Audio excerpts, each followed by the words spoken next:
ایک چیز آپ نے نا پورا رمضان استعمال نہیں کرنی، وہ غصہ ہے۔ سارے روزے نا، یعنی بالکل عین افطاری کے وقت بھی کوئی بندہ غلط بات برداشت، کون سی بات کرنی ہوتی ہے، صحیح کہ غلط؟ صحیح کو تو برداشت کرنے کی ضرورت ہی نہیں ہوتی، برداشت کرنی غلط بات ہوتی ہے، اس کو سہنا ہے، اسے کہنا یار روزے ہیں، رب کی رحمت برس رہی ہے، جا میں نے تجھے اللہ کی رضا کے لیے معاف کیا۔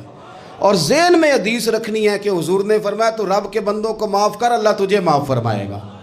رمضان شریف میں اور سعادت کے ساتھ اور پیار کے ساتھ، اور غیبت نہیں کرنی کسی کی بھی، کسی ادارے کی نہیں، کسی بندے کی نہیں، غیبت نہیں کرنی۔ آپ کو حدیث میں ملے گا کہ نبی پاک علیہ السلام نے کچھ بیویوں سے کہا تھا کہ تم نے تو روزہ توڑ دیا ہے، اور تم نے حلال کے ساتھ رکھا تھا، حرام کے ساتھ توڑ دیا۔ یا رسول اللہ کس طرح؟ فرمایا غیبت نہیں کی تم نے، مردہ بھائی کا گوشت نہیں کھایا، یہ بہت بڑا جرم ہے، اس سے بچنا ہے۔